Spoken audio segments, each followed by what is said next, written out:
On enchaîne donc sur ce temps fort consacré aux enjeux des territoires avec adaptation des territoires aux nouveaux enjeux sociétaux, économiques et environnementaux. La France est riche de la diversité de ses territoires. Tous doivent faire face à plusieurs défis, mais chacun, bien sûr, à l'échelle de leur situation économique, géographique, démographique, sans compter les aspirations de leur population. Pour cette édition, nous allons nous intéresser particulièrement dans un premier temps aux défis de sobriété et bas carbone, puis nous ferons un focus sur l'avenir des territoires littoraux et ultramarins, confrontés à une nécessaire adaptation face au changement climatique et au recul du trait de côte, pour enfin parler plus largement de nouvelles dynamiques des territoires, avec un point notamment sur les programmes en cours que sont Action Cœur de Ville et Petites Villes de demain, qui sont en plein dans l'actualité également. Pour débuter, je vous propose, on va faire en 3 temps et à chaque fois, les intervenants vont rester sur scène et on se retrouvera à la fin. Pour débuter, pour nous parler transition écologique, sobriété, bas carbone, merci d'accueillir Jérémy Almosny, directeur Ville et Territoire à l'ADEME.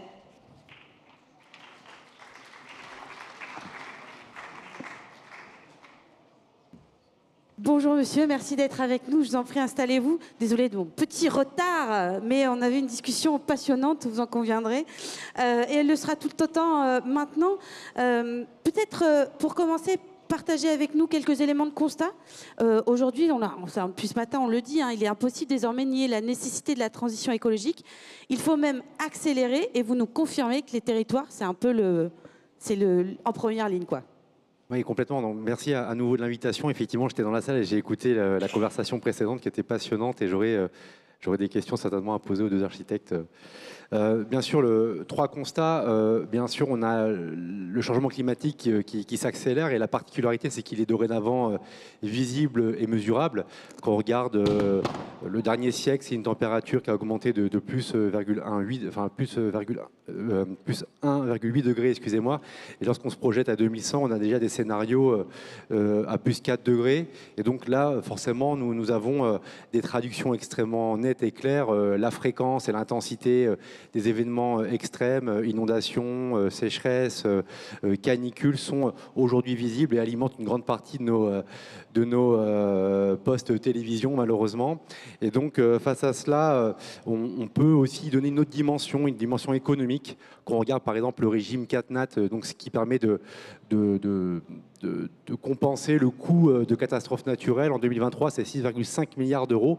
Il explose et on donne des projections à 10-15 ans qui sont tout aussi, voire Puis là, plus importantes. On se rend compte qu'il fait de plus en plus chaud aussi, donc forcément, il faut qu'on s'adapte aussi. Oui, la question de l'adaptation, elle est fondamentale. Et effectivement, c'était le deuxième constat, de certaine manière, c'est que l'atténuation des émissions de gaz à effet de serre associée à l'adaptation au changement climatique devient un préalable et un prérequis nécessaire.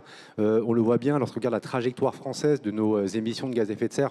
On est, j'ai envie de dire, allé de manière positive, presque à l'objectif. On est autour de 4,5% de réduction d'émissions de gaz à effet de serre. On devrait être plutôt dans une chronique autour de 5-6%. Il faut effectivement accélérer cela. Et puis, si on parle des territoires et des villes, elles sont aux premières loges, d'une certaine manière. Elles concentrent l'activité anthropique. Et donc, par construction, c'est là que sont émis les gaz à effet de serre. Elles vont être demain, les villes, les territoires, les principaux artisans, finalement, des solutions à mettre en œuvre pour pouvoir réduire ces émissions de gaz à effet de serre. Alors aujourd'hui, on a envie de poser un peu la question où en est-on, parce qu'on a l'impression que la prise de conscience, on l'a tous, on est un peu au pied du mur, mais on voit aussi des remises en cause de mesures environnementales, le ZAN, dont on ne sait plus ce qu'il devient finalement. Il y a des freins à tout ça. Comment on arrive à convaincre? Déjà, peut-être constater sur les freins et comment convaincre, accélérer?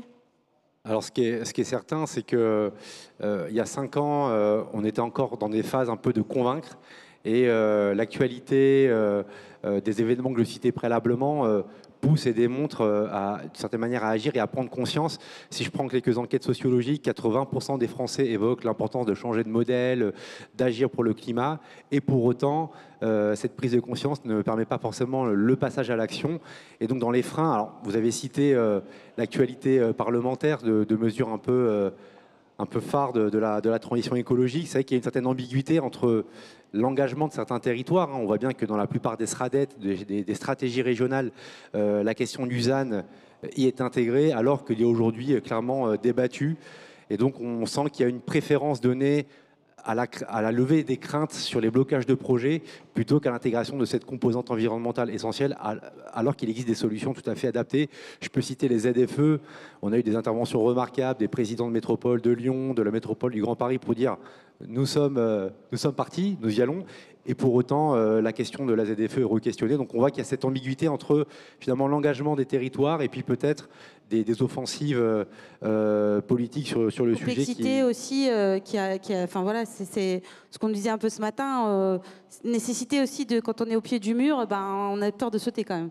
Alors, c'est là où il faut peut-être rassurer. Je pense que dans la question du passage à l'action et dans les freins, il y a beaucoup de collectivités, beaucoup de territoires qui démontrent des vraies avancées, des avancées à la fois systémiques, plus ciblées en rural ou en urbain. Donc, c'est important de faire connaître et de valoriser ces initiatives. Mais ce qui est certain, vous évoquiez les freins, il ne faut pas les nier. La question du financement demeure. J'allais l'évoquer, évidemment. Oui, mais je peux pas, on ne peut pas passer à côté. L'ADEME est un opérateur de l'État, sous la tutelle du ministère de la Transition écologique. On finance des projets. Et donc la question de la vision au long cours du financement des projets sur un territoire ou pour des entreprises est clairement quelque chose qui nous revient souvent. Et l'annualisation du budget de l'État n'est pas forcément facilitant pour ça. Donc c'est un sujet. Et puis ne pas négliger aussi, je le dis comme ça, mais comment les collectivités sont en capacité aussi à redéfinir leur stratégie d'investissement. C'est I4C qui disait que 13% des investissements portés par les collectivités étaient destinés aux enjeux de la transition écologique. Donc il faut peut-être changer la focale et de se dire que la transition écologique, c'est pas juste l'affaire de bobo ou parce qu'il fait trop chaud. La transition écologique, c'est avant tout une question de justice sociale. 75% des points noirs environnementaux touchent les plus vulnérables. Des questions économiques, je parlais de 6,5 milliards d'euros du coût des catastrophes naturelles. Et puis bien sûr des enjeux de santé, de protection des Français, une question de bien vivre, de qualité de vie. Et donc si on change cette focale-là, on peut imaginer que le backlash écologique aura finalement un bon répondant en disant qui peut être contre la protection des Français. Voilà, et donc on aurait très certainement à retravailler ce narratif autour des co-bénéfices et des bénéfices que porte la transition écologique. Bien sûr, parce qu'on le sait que c'est finalement aussi changer d'échelle, refaire des quartiers, penser les îlots différemment. Tout ça, c'est aussi un changement de modèle finalement. Il faut transformer nos modèles. Oui, complètement. Il est important de travailler cette articulation dans les freins. Je ne l'ai pas cité, mais on a un sujet quand même autour des compétences territoriales où on va avoir parfois des compétences, je le dis comme ça, morcelées entre la mobilité, l'aménagement du territoire, le sujet de la rénovation énergétique, la transition écologique, les énergies renouvelables. Et donc, il est déterminant de travailler la coordination. Et la coordination passe effectivement par du dialogue aux différentes échelles des territoires, mais aussi auprès des concitoyens. Et donc il y a deux démarches qui se complètent et qui sont essentielles, c'est savoir engager une planification stratégique à l'instar d'un PLU, à l'instar d'un SRADET à l'échelon régional, et d'y adosser systématiquement une intervention plus opérationnelle à l'échelle du quartier, à l'échelle de la parcelle, et avec cet enjeu de s'adapter finalement à chacun des territoires. Et on se rend compte que c'est vraiment, enfin voilà, on n'est plus chacun dans son coin, il faut vraiment rassembler toutes les forces vives de toute l'échelle de valeur du cadre de vie finalement pour réussir à avancer. Oui, enfin, on voit bien, et d'ailleurs dans les projets qu'on accompagne, c'est souvent la clé de la réussite. Encore un autre frein qui touche tristement la transition environnementale, c'est l'acceptabilité sociale. Des projets d'ENR sont parfois bloqués pour des enjeux d'acceptabilité. La question également de projets urbains. Et dans nos différentes études, on a identifié 4 piliers à l'acceptabilité sociale. Le premier, c'est le sujet de l'accompagnement. L'accompagnement de proximité, il est bien sûr essentiel. Faire comprendre la démarche, écouter ses administrés, les concitoyens, adapter aussi les mesures pour s'assurer que ce soit une transition qui se veut inclusive, juste et qui rassemble et qui mobilise. Ça, c'est un premier point, l'accompagnement de proximité. S'assurer qu'on dispose de solutions. On peut très bien avoir des ambitions très fortes, coercitives, mais si on n'a pas de solution, c'est un peu l'ensemble vide. Et là, forcément, ça va clasher, si je puis dire. L'enjeu du financement, ça c'est extrêmement essentiel, je l'ai dit tout à l'heure. Et puis bien sûr le sujet du partage des bénéfices. Alors qu'est-ce que ça veut dire? On n'est pas sur un compte de résultats, mais le partage du bénéfice, c'est lorsqu'on fait un effort, qui est souvent d'ailleurs le fruit voilà, d'une décision locale ou d'un contrat social bâti entre ses administrés et l'élu. C'est comment on s'assure que le bénéfice est partagé. J'ai gagné tant en termes de gaz à effet de serre, j'ai amélioré la qualité de l'air, j'ai généré telle économie pour la collectivité au profit du service public. Enfin, essayer de mettre en musique et en éléments très concrets les bénéfices qu'apporte finalement, alors je vais dire l'effort ou du moins l'engagement d'un territoire. Et ça, c'est des exemples qu'on a pu voir dans des ZFE réussis à Bruxelles ou à Lisbonne. Enfin, on a plein d'exemples comme ça et je pense que ça doit faire partie presque d'un préalable qu'on peut même voir apparaître dans la planification stratégique que j'ai évoquée tout à l'heure. Donc qualité de vie, penser aussi au fait que c'est la viabilité de nos territoires qui sont en jeu. Mais voilà, il faut aller plus vite. Il faut avancer encore plus vite. Et oui, on a des outils pour ça. Comment est-ce qu'on peut... Oui, alors forcément, là c'est le moment promo de l'ADEME. Donc non, mais bien sûr qu'on a des outils, on a des instruments. Je pense qu'avant de parler de l'action de l'ADEME, il faut parler des territoires qui ont réussi un peu cette transition. Et il y en a. Et d'ailleurs, je vous donne une anecdote qui m'avait frappé. J'avais remis un trophée bâtiment résilient. C'était un bâtiment qui devait traiter le sujet de l'adaptation au changement climatique en traitant multiples vulnérabilités. Et finalement, c'est un collège dans le Vaucluse. Et ils ont traité les enjeux d'adaptation. Ils sont à l'objectif décret éco-énergie tertiaire 2050. Et ils nous ont dit que ça nous a coûté moins cher. Donc là, forcément, la salle s'est un peu saisie. Et donc, en fait, je vais juste les citer parce que je pense que c'est un excellent exemple. C'est comment on combine l'intelligence collective, mais c'est un peu ce qu'a dit l'un des intervenants préalables, c'est savoir se faire dialoguer les expertises, identifier les solutions, les meilleures pratiques existantes, et puis ensuite accompagner pour justement, dans cette démarche de coordination, mettre en œuvre les meilleurs des projets. C'est un exemple très concret, c'est comment on valorise ces initiatives. Et puis si je parle de l'ADEME, on a 4 modes d'intervention. C'est l'accompagnement et le financement.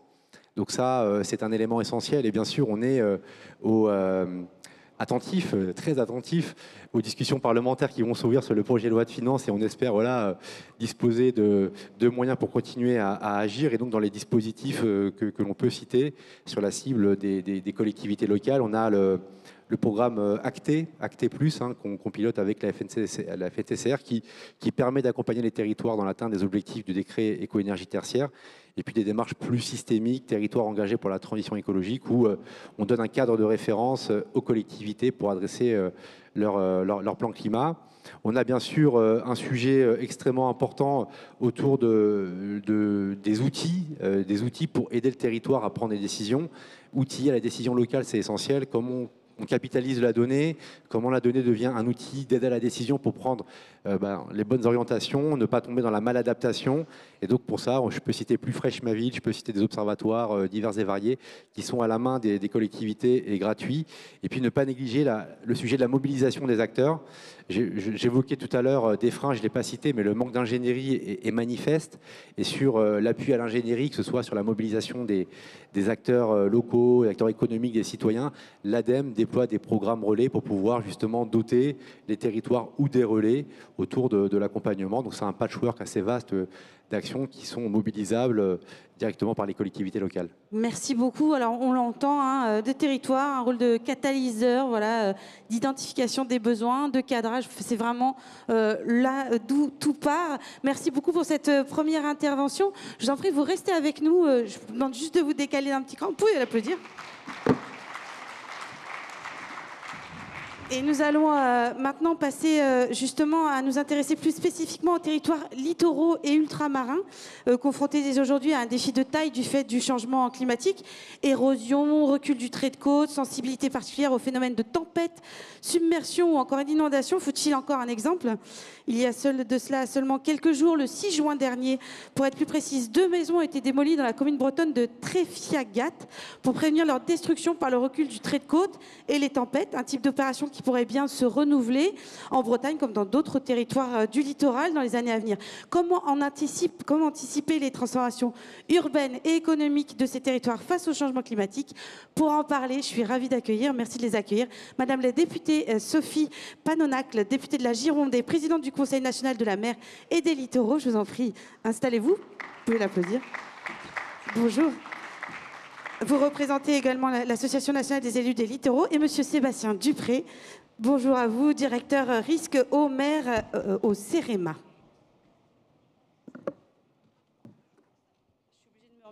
Vous me voyez toujours, ça va.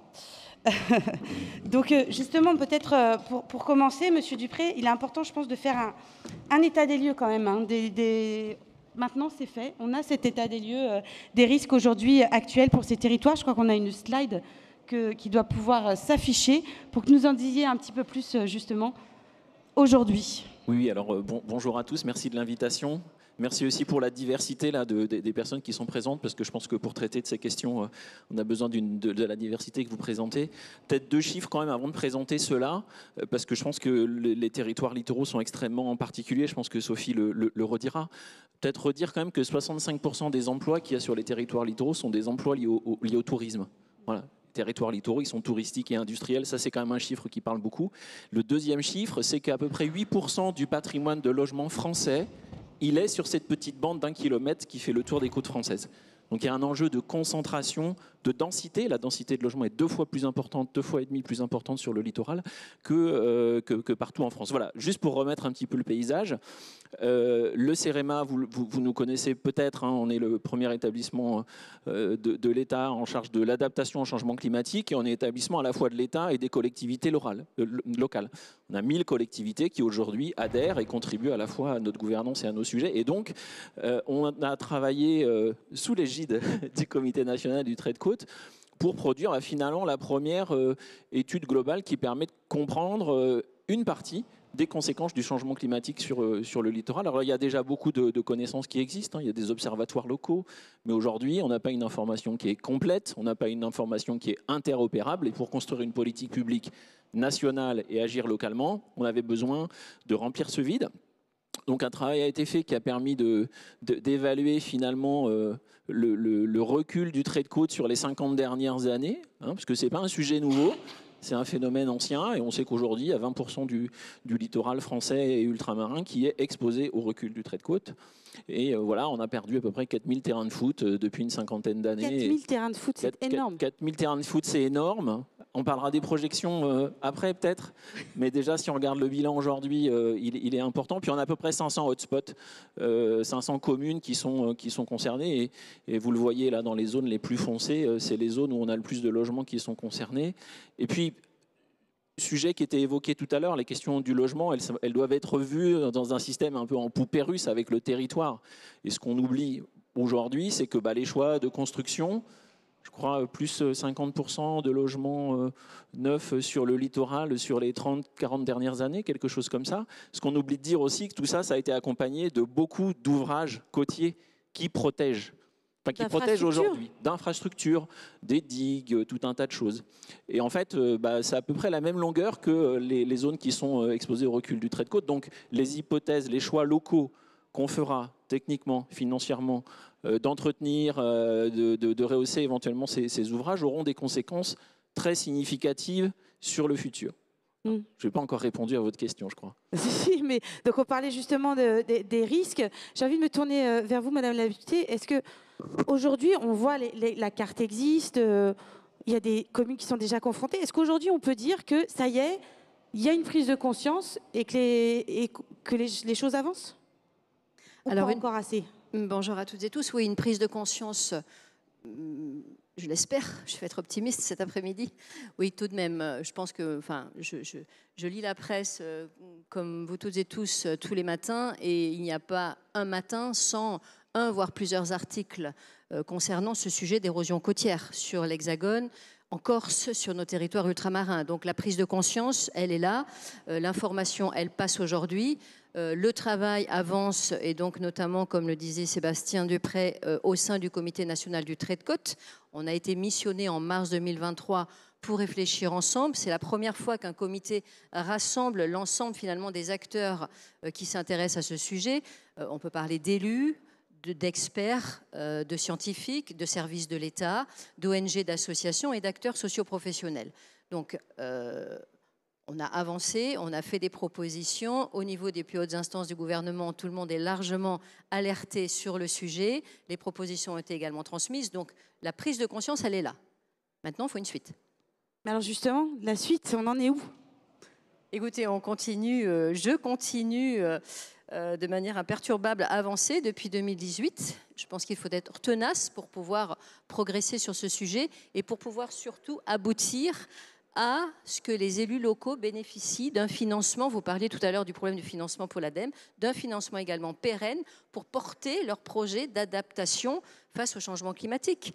Leur stratégie globale d'adaptation, c'est effectivement l'urbanisation, mais c'est aussi comment, face au recul du trait de côte, tout le monde sait ce qu'est le recul du trait de côte, et en prenant en considération, d'ailleurs je vais plus loin, la bande côtière, sur laquelle il y a une forte urbanisation, comment on adapte ces territoires. Ça va prendre du temps, beaucoup de temps, 5 ans, 30 ans, 50 ans, 100 ans, voire plus, bien évidemment. Donc comment on rassure les élus locaux en leur apportant une solution de financement pérenne, et pas uniquement, même s'ils peuvent bénéficier à ce jour du fonds vert, de fonds européens ou d'autres fonds, une solution pérenne, à l'instar du fonds Barnier qui existe aujourd'hui lorsqu'il y a une catastrophe naturelle.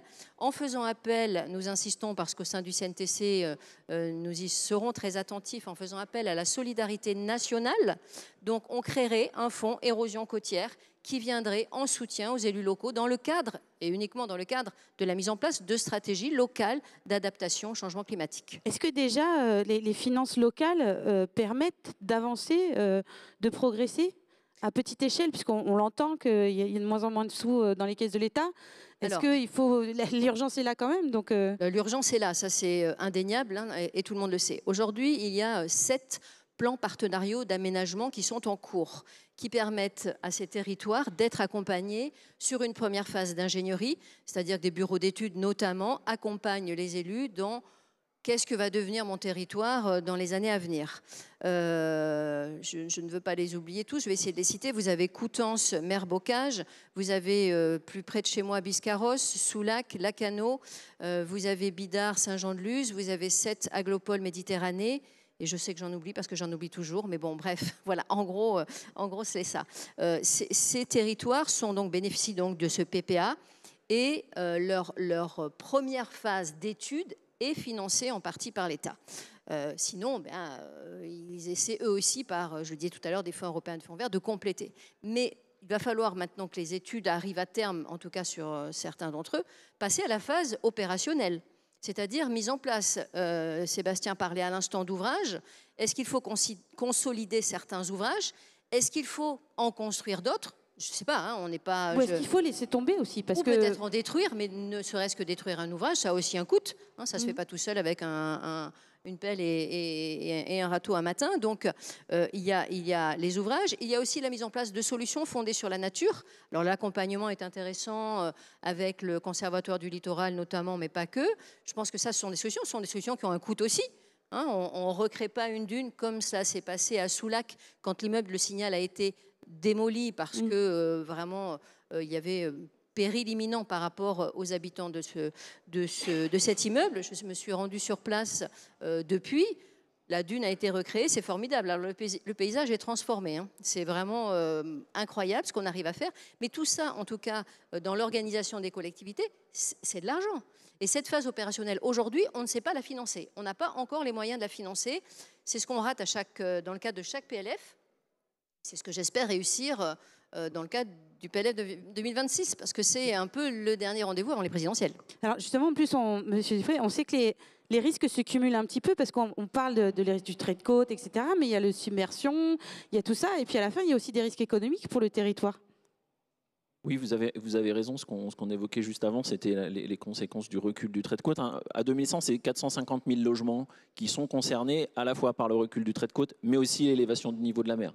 Aujourd'hui, on sait que dans la zone littorale, si on regarde le problème de submersion marine, il y a à peu près 1 800 000 personnes qui sont directement exposées aujourd'hui, je ne parle pas de demain, aujourd'hui, au risque de submersion. Et donc effectivement, le challenge des territoires littoraux, et encore plus, je dirais peut-être des territoires ultramarins, c'est de prendre en compte l'ensemble des conséquences du changement climatique, à la fois les risques, ici les feux de forêt, dans d'autres endroits des problèmes de glissement de terrain, mais aussi ce qui va toucher le territoire, les questions de disponibilité de l'eau, les questions de confort d'été aussi vont être des sujets qui vont monter particulièrement en considération. Donc on doit vraiment avoir une approche, on va dire, multi-pression, si je peux le dire comme ça, en faisant le tour de... C'est un peu ce que disait Jérémy tout à l'heure en introduction, et c'est particulièrement vrai sur le littoral. Et on doit aussi avoir une approche qui traite toutes les échelles, c'est-à-dire le bâtiment, le quartier, la ville, parce que derrière les 450 000 logements que j'évoquais tout à l'heure, qui pèsent à peu près 85 milliards d'euros aujourd'hui, en coût d'aujourd'hui,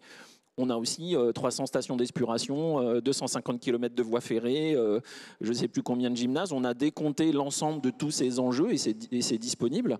On voit bien que voilà, quand on n'a plus de stations d'épuration, quand on n'a plus d'accès à l'eau potable, quand on n'a plus sa gare, par exemple, c'est une question d'aménagement du territoire et les choses se jouent à la fois à l'échelle du bâtiment, mais aussi des grands équipements publics et du territoire. Donc il y a une notion sur un certain nombre d'endroits où le traitement de certains bâtiments sera peut-être suffisant dans certaines zones, parce qu'on aura fait des choix qui permettront finalement de maintenir le tissu urbanisé tel qu'il est, et il suffira peut-être de traiter quelques bâtiments, mais dans d'autres endroits, l'équilibre entre ce qu'on sait faire, ce qu'on sait s'offrir, et puis aussi ce qui est acceptable par la population, et notamment dans un certain nombre de zones touristiques, on n'aura pas d'autre choix finalement que de repenser l'usage de ce territoire et même sa composition. Cette idée de savoir toujours on agit en prévention ou comment on change, c'est difficile quand on est élu sur ces territoires-là, parce que du coup, on a une responsabilité forte et on vous sent peu soutenu encore côté financement, ça c'est sûr, mais aussi il y a la question de l'assurance, parce qu'aujourd'hui les catastrophes se multiplient et derrière des assureurs qui disent écoutez, vous êtes sympa, mais ça fait 3 fois qu'on vous dit que ça va être inondé, donc comment on tient? C'est pas difficile, c'est passionnant.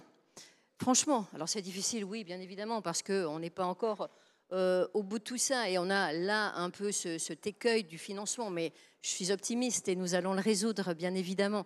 Ce que disait Sébastien Dupré, c'est effectivement 450 000 logements, 86 milliards, cela représente, c'est le coût de l'inaction. Il faut bien le préciser, c'est quand même aujourd'hui si on ne fait rien.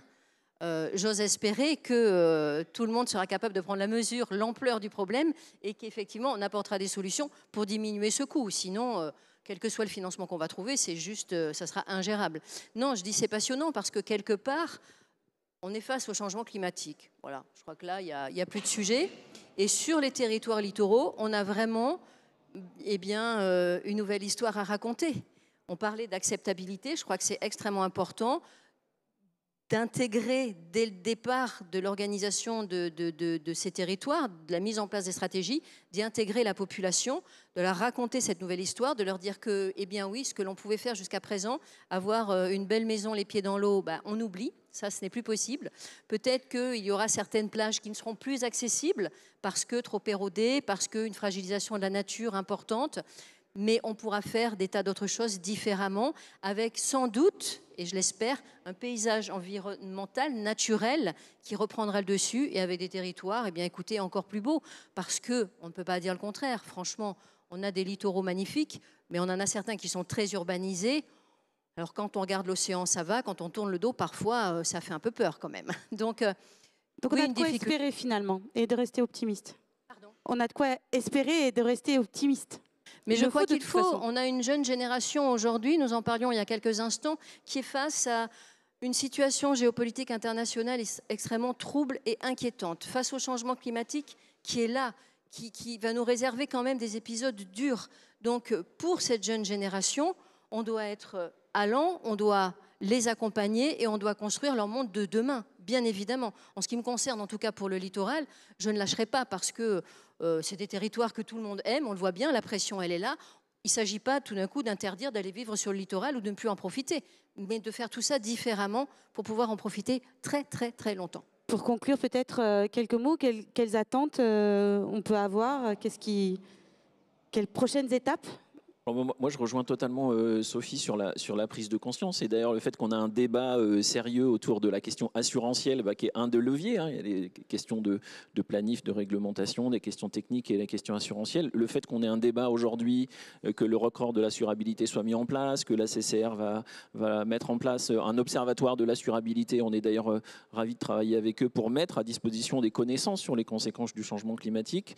Il devrait y avoir des annonces demain et dans les jours qui viennent là-dessus. Vous voulez pas nous en dire un petit peu aujourd'hui ? Demain. Bon. Non, mais à la fois, il y a une prise de conscience Deuxièmement, on est sur des phénomènes qui sont progressifs. Donc il faut agir maintenant et aujourd'hui il existe des solutions. Tout à l'heure Jérémy a parlé de solutions de financement, il y a des solutions techniques qui existent.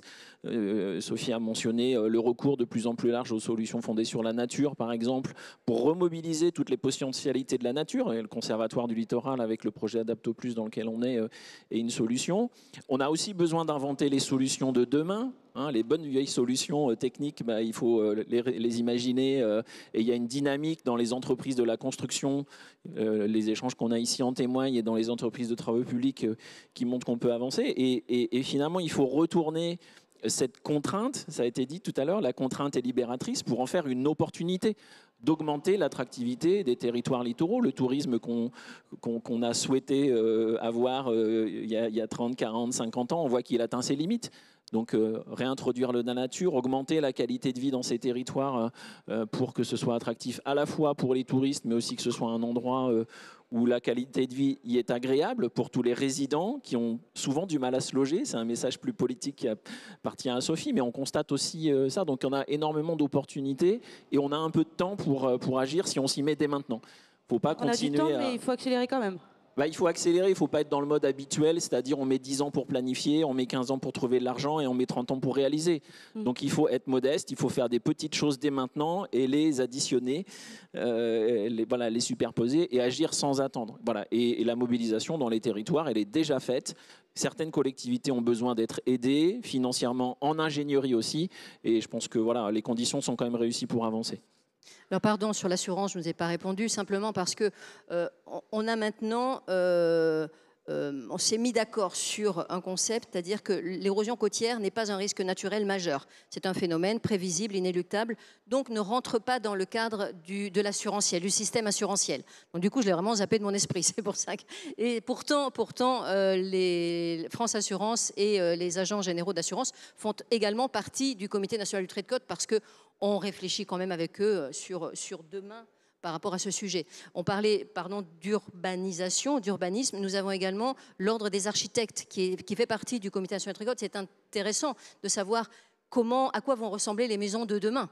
Comment on construit différemment sur nos littoraux aussi. Donc c'est plutôt chouette. L'histoire aussi, ce qu'on disait un peu avec les architectes juste avant, c'est que l'histoire nous apprend aussi justement ces maisons qui étaient près des côtes. Alors évidemment, elles subissent des choses, mais aussi avaient certaines choses qui peuvent peut-être être intéressantes à conserver de la manière dont ils avaient pensé leur toit ou des choses comme ça. Bien sûr. Donc tout ça, c'est passionnant. Et juste pour terminer, donc, nous, le prochain rendez-vous, c'est le 1er juillet, une réunion du Comité national du trait de côte à laquelle j'ai convié le ministère des Comptes publics et le ministère de l'Économie et des Finances pour ne pas, comme chaque année, nous retrouver un peu dans une impasse face au positionnement de Bercy qui, bon, ma foi, ne s'intéresse pas trop, je crois, à ce sujet. L'année prochaine, on va inviter, je vais y arriver, pas inventer, on n'invente pas Bercy, mais on va l'inviter à venir. Et je pense que, voilà, en tout cas, dans la boucle, dès le 1er juillet, pour leur expliquer les tenants, les aboutissants, l'urgence et l'importance de financer ce sujet, ça sera très important et ça nous permettra, j'en suis convaincue, d'aboutir dans le PLF 2026. Merci beaucoup, merci à tous les deux. Vous pouvez les applaudir. Et nous allons, je vais vous demander, on va se décaler un tout petit peu. Moi, je vais me remettre, voilà, je vais rester debout, moi, de mon côté. On va accueillir maintenant, pour terminer notre tour d'horizon, je propose maintenant de nous intéresser au programme Action Cœur de Ville et Petites Villes de demain, ou comment repenser l'aménagement pour répondre aux enjeux en recréant des dynamiques de territoire. Merci d'accueillir Dominique Concile, directrice des programmes, justement, Action Cœur de Ville et Petites Villes de demain de l'Agence nationale de la cohésion des territoires. Et alors, normalement, vous devez... Voilà, peut-être pour commencer, merci déjà d'être avec nous. Aujourd'hui, on a pas mal d'actualités en plus ces derniers jours, vous allez nous en parler. Mais justement, peut-être pour commencer, un petit point d'étape des programmes. Où est-ce qu'on en est et est-ce qu'on peut espérer qu'ils continuent? Bonjour à tous et à toutes et merci de m'accueillir aux Assises du logement. Alors, les programmes Action Cœur de Ville et Petites Villes de demain qui sont portés par l'Agence nationale de la cohésion des territoires que je représente aujourd'hui, ce sont deux programmes qui ont démontré, depuis leur création, qu'il était possible d'agir localement pour reconstruire la ville sur la ville, pour adapter la ville au changement climatique et pour répondre aux besoins des habitants. En quelques chiffres, Action Cœur de Ville, c'est aujourd'hui 244 villes et ça représente une enveloppe globale de 11,5 milliards d'euros mobilisés depuis le début du programme si on comptabilise uniquement l'engagement financier de l'État, de la Banque des Territoires, de l'ANA et d'Action Logement qui sont les partenaires financiers du programme. Et bien sûr, il faudra ajouter tout l'investissement des collectivités qui sont souvent les maîtres d'ouvrage. Donc la part des collectivités est aussi très importante dans ces programmes. Petite Ville de demain, c'est 1646 communes. Aujourd'hui, Petite Ville de demain, c'est 3,7 milliards uniquement en comptabilisant les financements de l'État, de la Banque de Territoire et de l'ANA. Puisqu'on est aux assises du logement, un chiffre sur la rénovation des logements dans les villes Action Cœur de Ville et Petite Ville de demain, on est à plus de 640 000 logements qui ont pu être rénovés dans les villes Action Cœur de Ville et Petite Ville de demain. Donc des enjeux énormes sur un temps long. En plus, c'est ça aussi qui est important, c'est cette programmation sur plusieurs années. Et puis aussi, alors pourquoi peut-être s'interroger, on peut s'interroger, pourquoi s'intéresser spécifiquement à ces villes, Action Cœur de Ville, Petite Ville de demain, et pas à d'autres. Il y a 35 000 communes dans notre territoire. Il se trouve que quand le programme Action Cœur de Ville a été créé, le constat était que ces villes moyennes souffraient de pertes de vitalité, de pertes d'attractivité, et que malheureusement, l'étalement urbain qui a trop longtemps piloté les logiques d'aménagement du territoire dans notre pays, cet étalement urbain a conduit à dévitaliser les centres-villes, les cœurs de ville, de très nombreuses villes moyennes. Donc les villes Action Cœur de Ville, ce sont toutes ces villes moyennes, souvent des villes sous préfecture, qui maillent le territoire. Et les villes Petites Villes de demain, ce sont ces bourgs ruraux, mais des bourgs importants, ce sont là où les habitants des territoires ruraux aux alentours viennent pour accéder aux services. D'où l'importance d'accompagner la revitalisation de ces villes petites et moyennes, d'où l'importance de les aider à mieux répondre aux besoins des habitants. Et c'est pourquoi le sujet du logement, il est vraiment prégnant dans les deux programmes. Pour Petite Ville de demain, c'est la première thématique qui est mise en œuvre par les villes Petites Villes de demain. C'est la même chose pour Action Logement, pour Action Cœur de Ville. Et je veux citer Action Logement, qui est un partenaire très important du programme Action Cœur de Ville. Et grâce à Action Logement, qui a investi massivement dans les villes Action Cœur de Ville, partout sur le territoire, on a pu réhabiliter en centre-ville plus de 33 000 logements. Construire, réhabiliter. Et donc, le principe, c'est bien de s'intéresser aux centres-villes et aux petites centralités et d'accompagner la reconstruction de la ville sur la ville. Et puis, moi, justement, ce que j'allais vous dire, c'est que finalement, ça aussi reprend tous les enjeux d'aujourd'hui, les enjeux environnementaux, les enjeux sociaux, les enjeux économiques. Finalement, vous réussissez à avancer sur ces trois piliers pour l'ensemble des villes dont vous pouvez vous occuper. Effectivement, les enjeux d'adaptation au changement climatique, de transition écologique sont prégnants et transversaux dans ces programmes parce qu'on parle souvent de l'isolation des bâtiments, des logements, des passoires thermiques. Pour refaire venir des habitants dans les cœurs de ville, dans les centres anciens, il faut agir sur la rénovation du patrimoine existant. Et en plus, on a très souvent dans ces cœurs de ville des bâtiments historiques, des bâtiments patrimoniaux de grande valeur. Mais si on veut que ceux-ci soient habitables, il faut réussir à les adapter aux attentes et aux besoins de la population d'aujourd'hui. Un enjeu très important aussi de la transition démographique, puisqu'on sait que la part des personnes âgées dans les villes petites et moyennes, elle est plus importante que sur le reste du territoire ou dans les métropoles. D'où l'importance aussi de travailler sur l'adaptation des logements aux besoins d'une population vieillissante, d'autant plus que ça rejoint aussi l'enjeu de la transition écologique. Si on veut que les habitants reviennent dans les centres-villes, il faut leur offrir des logements qui correspondent à leurs besoins. Il faut aussi leur permettre peut-être d'avoir accès aux services, d'avoir accès au commerce, sans toujours avoir recours à la voiture individuelle. ça fait partie des conséquences de l'étalement urbain, l'obligation de recourir à la voiture individuelle. On voit défiler plusieurs exemples. Quelles seraient pour vous les clés de réussite en fait? Comment on fait pour que ça marche? Alors, je crois que les enseignements qu'on peut tirer aujourd'hui avec le recul de ce qui a été mis en œuvre dans le cadre des programmes Action Cœur de Ville et Petites Villes de demain, premier enseignement, c'est l'importance du soutien en ingénierie. D'ailleurs, c'est pour ça que l'Agence nationale des cohésions des territoires a été créée. Je crois qu'en ce moment, les agences doivent aussi rappeler leur rôle. En ce moment, c'est important de rappeler, voilà, vous avez 3 agences sur scène qui font des choses. Et je souligne que le CEREMA et l'ADEME font partie des instances de gouvernance des 2 programmes et qu'on travaille ensemble très régulièrement, que le CEREMA est par exemple mobilisé pour accompagner des villes Action Cœur de Ville sur des sujets de nature en ville, de sobriété foncière, de transition écologique, de changement climatique et de mobilité décarbonée. Voilà. Donc les grands enseignements de ces programmes, premier enseignement, c'est le soutien en ingénierie. D'ailleurs, c'est pour ça que l'ANCT a été créée. Nous avons été créés pour apporter un soutien en ingénierie aux collectivités, parce qu'on sait très bien que souvent ce qui est l'élément déclencheur, ce sont les études, l'ingénierie qui vont permettre au projet de se concrétiser.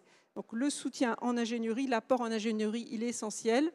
Un mot quand même, Petite Ville de demain, c'est plus de 900 chefs de projet, près de 900 chefs de projet plutôt, qui sont financés par l'État et ses partenaires pour aider les petites villes de demain à avoir un projet global de territoire et pour accompagner la réhabilitation et l'offre de services aux habitants. Donc c'est vraiment un soutien massif aux communes petites villes de demain. Et dans les villes Action Cœur de Ville, aussi avec l'appui de l'ANA, nous avons des directeurs de projet. Tout ça, ça permet aux collectivités d'agir, de concevoir leur projet de territoire et de travailler dans le sens de la reconstruction de la ville sur la ville. Donc, premier élément clé, le soutien en ingénierie. Deuxième élément clé, le partenariat. Si ces programmes ont eu des bons résultats, c'est parce qu'ils sont bien sûr portés par l'État, ils ont été imaginés par l'État, mais ils s'appuient aussi sur un partenariat fort, sur les financements d'Action Logement pour ACV, sur les financements de l'ANA, sur les financements aussi de la Banque des Territoires, que je veux citer, et puis sur un large partenariat. Donc le partenariat qui a été construit autour de ces programmes pour qu'au niveau national et au niveau local, l'ensemble des partenaires soient réunis pour soutenir le projet de la collectivité, c'est aussi une clé du succès. Autre élément fort, je crois, qui est très apprécié par les élus, c'est le fait que ce sont d'abord des programmes où le projet est porté par la collectivité elle-même. C'est très important, ce n'est pas l'État qui vient dire aux collectivités ce qu'elles doivent voilà ce qu'il faut faire, c'est la collectivité qui porte son projet. C'est la collectivité qui porte son projet, c'est elle qui l'imagine, qui est accompagnée par l'État et les différents partenaires. L'État est là au niveau local dans un rôle aussi d'accompagnement, dans un rôle de facilitation, un rôle bienveillant. Mais c'est bien le projet qui est porté par la collectivité. Les services de l'État sont aussi là pour rappeler que les projets doivent s'inscrire dans les grands enjeux, notamment la transition écologique. On parle beaucoup de choses positives. Alors forcément, il y a aussi peut-être des difficultés qu'on pourrait soulever de la complexité de certaines opérations dans les enseignements que vous avez pu avoir, qui font progresser aussi derrière. Alors, bien sûr que reconstruire la ville sur la ville, c'est beaucoup plus compliqué que de faire de l'étalement urbain et de continuer à développer des logements en zone périphérique. Sauf que on s'est rendu compte quand même qu'à force de faire de l'étalement urbain, on avait abandonné une partie de nos cœurs de bourg, de nos centres-villes, qu'on avait un patrimoine important qui était laissé à l'abandon. Donc c'est toujours beaucoup plus compliqué de reconstruire la ville sur la ville, de s'adresser aux îlots dégradés. On peut dire qu'il reste encore beaucoup à faire dans les villes Action Cœur de Ville et Petites Villes de demain. Rénover un îlot dégradé, un élu m'expliquait qu'il faut compter à peu près 10 années. Quand on est dans des sujets de copropriété, quand on est dans des sujets de multipropriété, de patrimoine très ancien, très dégradé, le sujet de la propriété, la maîtrise foncière est important. Donc, les sujets... Il faut un élu aussi très engagé qui puisse porter et puis pouvoir au bout. travailler dans la durée. L'aménagement du territoire, la reconstruction de la ville sur la ville, ça doit pouvoir aussi s'inscrire dans la durée. On l'a vu, il y a eu ACV1, il y a eu ACV2. Ce sont 2 programmes dont l'issue est prévue. Vous savez quelle va être ma question après. En 2026, voilà. Et ce que ces programmes démontrent, c'est que pour être efficace, tout simplement, il faut pouvoir travailler dans la durée. Parce que c'est pas simple de reconstruire. Mais justement, là, une question, le fait que ce soit les élections municipales l'an prochain, sur les projets qui sont déjà engagés, ça se porte en fait pour un nouveau mandat aussi? Alors, si la question c'est qu'est-ce qui se passe après? Voilà, déjà il y a la question qu'est-ce qui se passe après, et comme l'élu est aussi porteur du projet, est-ce que vous anticipez aussi le fait que comme il y a les municipales bientôt, est-ce que pour vous ça change rien, on continue d'avancer? Alors, ce sont des programmes qui ont été calés sur le mandat des élus locaux. Donc, d'où la fin prévue réponse. à ce stade en 2026, parce que c'est vraiment un projet territoire qui est porté par la collectivité. Ensuite, quand on voit les grands enjeux auxquels on répond, Action Cœur de Ville, on parle de logement, on parle de services publics, on parle de mobilité, on parle de patrimoine, de nature en ville, d'aménagement urbain. Tout ça, ce sont des sujets fondamentaux, stratégiques. On n'imagine pas qu'une nouvelle municipalité se désintéresse complètement de ces sujets-là. Alors après, les prochaines étapes, est-ce qu'il y aura un ACV3 ou un Petite Ville? On a appris des choses récemment. Voilà, nous avons appris lors du congrès de l'APVF qui s'est tenu la semaine dernière à Saint-Rémy-de-Provence par le Premier ministre que le programme Petite Ville de demain était poursuivi. Voilà. Donc ça, c'est la bonne nouvelle, puisque à ce stade, le financement des postes était prévu jusqu'en mars 2026. Le Premier ministre a annoncé la poursuite du programme Petite Ville de demain.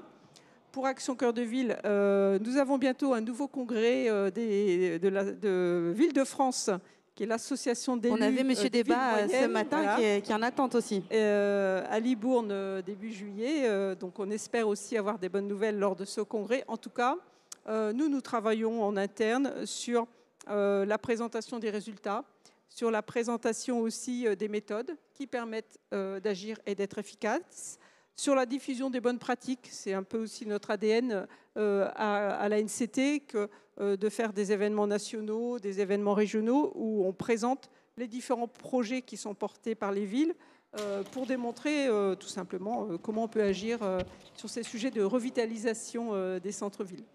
Donc on peut espérer un futur pour ces programmes et au moins rappeler quand même que le bilan est quand même très positif avec des beaux résultats. Alors, j'ai parlé de montants financiers, mais puis encore une fois, sur le sujet logement, c'est vraiment le thème qui a été le plus mis en œuvre dans les 2 programmes. Je pense par exemple au soutien de l'ANA. Dans les petites villes de demain, ce sont des communes qui sont rurales dans 75% des cas. On a la moitié des villes qui font moins de 3500 habitants. Malgré cette taille quand même modeste, nous avons la moitié des petites villes de demain qui ont signé une convention avec l'ANA. Et je crois que ça, c'est aussi un élément intéressant. Ça démontre que ce sont des villes qui se sont mobilisées pour travailler sur la réhabilitation de leur logement. C'est assez exceptionnel d'avoir autant de conventions avec l'ANA dans des communes de petite taille. On pourrait aussi citer le chiffre de la consommation d'espaces naturels, agricoles et forestiers, les fameux ENAF. Et nous avons constaté que cette consommation, elle était moindre dans les villes des 2 programmes. Ça veut dire qu'on a bien un effort de réhabilitation, de revitalisation pour correspondre aux attentes tout simplement de la population. On a 15 millions d'habitants quand même dans les villes Action Cœur de Ville et Petites Villes de demain. Oui, c'est un sacré challenge. Merci à tous les 4. Peut-être, voilà, j'avais envie de vous poser aussi une question un peu générale. Peut-être déjà l'un d'entre vous veut réagir à ce qu'ont dit les autres. On le voit quand même que le territoire, c'est vraiment la clé aussi pour avancer. Mais à chaque fois, voilà, on voit qu'il y a quand même des changements de paradigme, un changement d'échelle, une approche globale nécessaire et surtout des partenariats importants, privés, publics. Pour vous, c'est essentiel, j'imagine, Madame la députée. C'est vraiment ce qui a changé aussi aujourd'hui. sur ces sujets-là? Déjà, je crois que le travail de tous ces organismes est totalement complémentaire et indispensable pour développer les stratégies au niveau national. Ça, c'est sûr. Cœur de ville, le CEREMA par rapport à ces études, l'ADEME, bien évidemment, pour accompagner aussi les collectivités. Donc voilà, il y a pas de, on ne doit pas travailler en silo et vraiment, tout ça doit s'additionner. Et je pense que c'est voilà, de l'intelligence collective. Je ne sais plus quelle est votre question, pardon. Je disais qu'on avait changé d'échelle aussi et que du coup, il y avait cette nécessité de travailler tous ensemble. On l'a dit. Partenaire public-privé, j'y suis.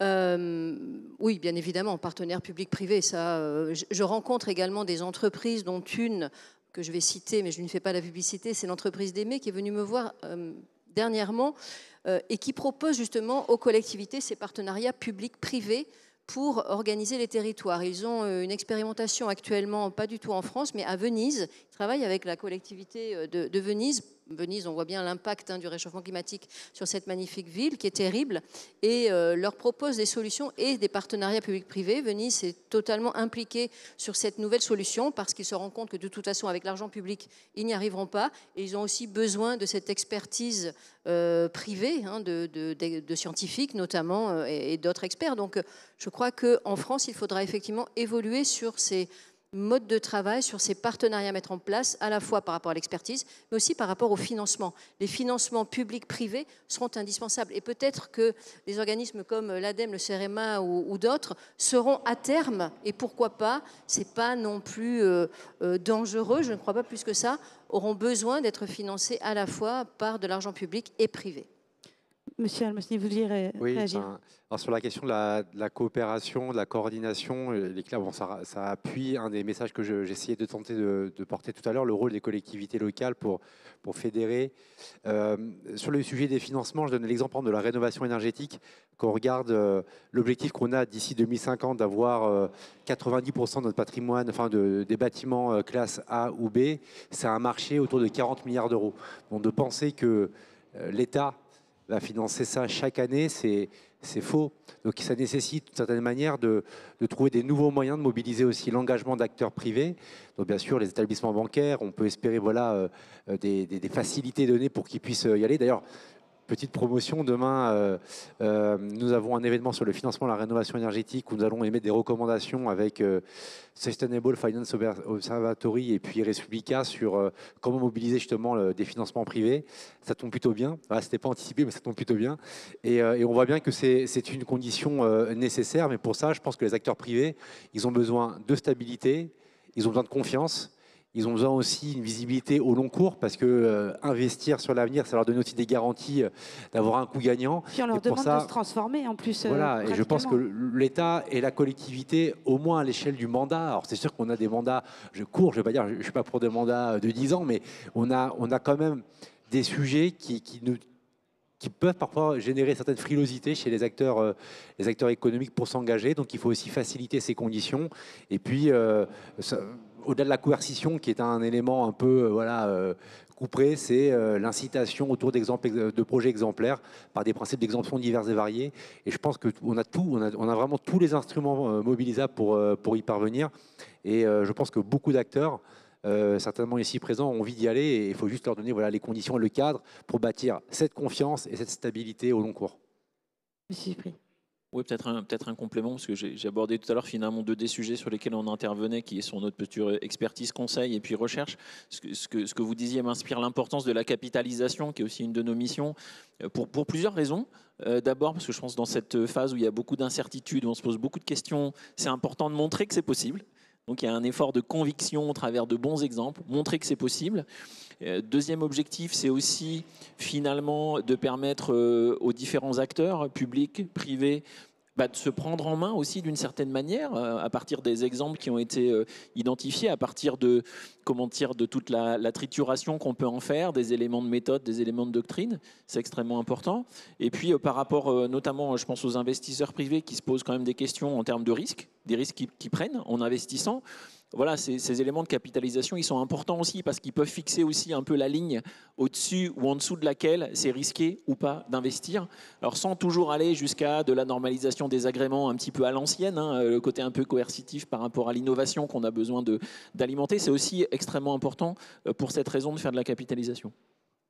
Et puis sur les investissements privés, peut-être aussi se dire que quand on agit sur la revitalisation des villes petites et moyennes, quand le sujet est pris en compte par la collectivité, qu'on travaille sur la rénovation des aménagements urbains, qu'on rénove le patrimoine public, qu'on s'assure que la mobilité de la population soit facilitée, ça donne aussi une nouvelle image aux villes moyennes.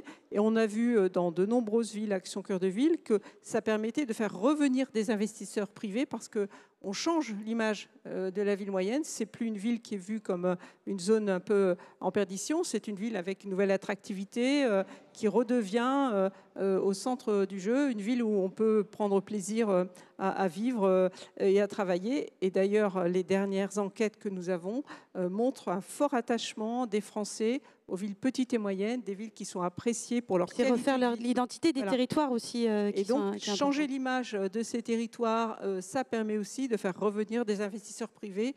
Et on a de nombreux exemples où des investisseurs privés ont accepté de rénover des bâtiments pour y faire du logement. J'ai un exemple à Toul d'une ancienne gendarmerie qui a été entièrement rénovée avec des financements privés parce que c'était dans le centre-ville qui avait en partie été réhabilité par la collectivité. Pour conclure, je pense que l'échelle locale, effectivement, apporte davantage de stabilité aussi aux acteurs privés. Il n'y a encore pas de dissolution au niveau des mairies, donc voilà, ils peuvent au moins se projeter à 6 ans, voire à 7 ans pour le prochain mandat. Donc ça permet aussi de s'engager et c'est une assurance pour ces investisseurs privés. Et juste, pardon, j'ai oublié en début d'intervention de dire que je représentais également Yannick Moreau, président de l'Association nationale des élus du littoral. C'est voilà, pour ça que j'ai précisé que vous étiez représentant de l'association. Pardon, moi je ne l'avais pas dit, donc quand même. Tout va bien, j'avais précisé, bien sûr, c'était important.